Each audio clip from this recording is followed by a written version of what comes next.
Okay. So Aaron, this is my first trip to Haddington, and one thing that strikes me is this church is missing bits. What happened here? Yeah, well, it's looking better now than it did for a few hundred years. You're in the epicenter of a battlefield here, essentially. This is part of the longest siege in Scotland's history, when ironically, Haddington itself was a fortress garrisoned by English soldiers. Right. And outside, there was an army of Scots and French trying to take it back.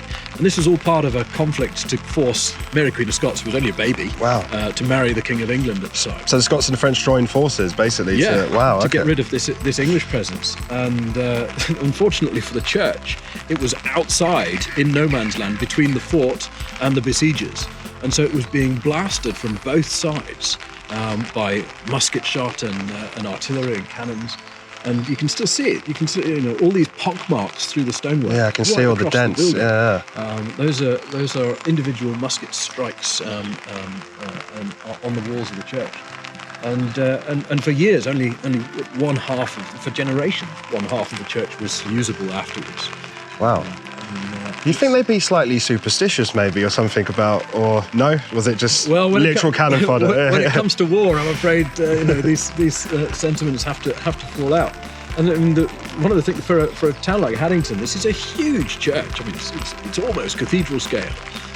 And one of the things we perhaps don't recognise is just how important a religious settlement Haddington was. There was nunneries and an abbey across the water, and there were parliaments held here. Right. And then this epic military event that took place here. It seems so peaceful walking along the riverside. Yeah, that's the thing that strikes you. Now you're saying that, you can't imagine. I suppose that's what's amazing, is you don't know what you're walking on a lot of the times. There's so much history, it's just underground. Yeah, literally the future of Scotland's dynastic politics was being decided by events in East Lothian. Wow. And was being fought over. You can't imagine it now that thousands of men from England, Scotland, France, and even in the English army, there were Spaniards and Italians and Germans, all here fighting to determine who should marry this infant queen. And it seems so extraordinary to our mindset. But literally, history was being made here. Wow. No, it's so unassuming. I think that's just so crazy.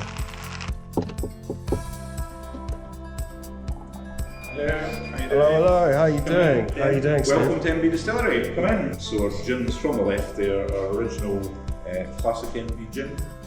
We launched in 2013. 42% ABV. It's lovely designs as well. It's so clean. I've actually just got a new batch of labels in. I'll show you them. Oh, amazing! Yeah. Back to our original design.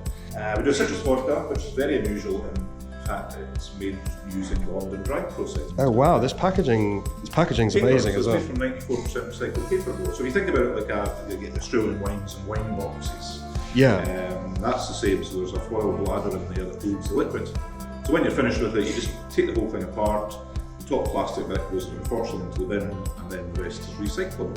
So. No, that is genius. I've never seen that before. Yeah. Would you like to come through and a little look at stills? Yeah, that'd be amazing. Yeah. I know nothing about the process really. Yeah. I've been to a whiskey distillery, but I assume this is a completely different process. We've gone for quite a classic range.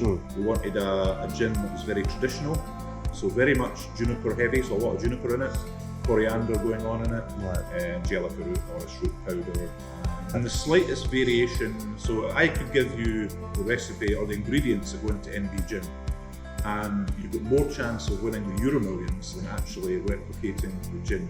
So I suppose it's one of those almost secret recipes. Yes. Yeah. We had a very clear idea that we didn't want a sort of an industrial visitor area. We wanted it to be like you come into our home. I was going to say, this is the most homely distillery I've ever seen. This is our living room, and that's our log burner, and that's our kitchen. Amazing. No, but this is such a lovely space as well. And you guys just do kind of tours all week? People can come down? Yep, so at the moment we're running tours at night from 5 till 6:30, as much as we can. So I think we've got 4 tours on this week. Wow. During the summer we're 7 days a week on tours.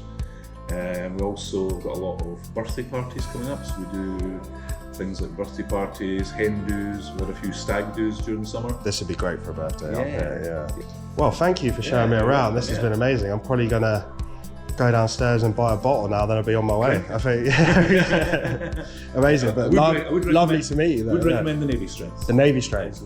So I'm James Finlay from the Waterside Bistro here in Haddington, East Lothian, just promoting what's best of East Lothian and the area we live in, the atmosphere inside the place. Hello. Hi, sorry.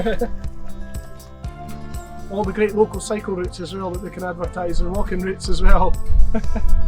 So you said yourself you're passionate about East Lothian, you think it's the best place in the world, so why is it the best place? Why is East Lothian the best place in the world? Well, we think East Lothian's great. We think it's got everything that can offer, lots of places for walks, beaches, obviously the food and drink, which is second to none, but it's mostly the people.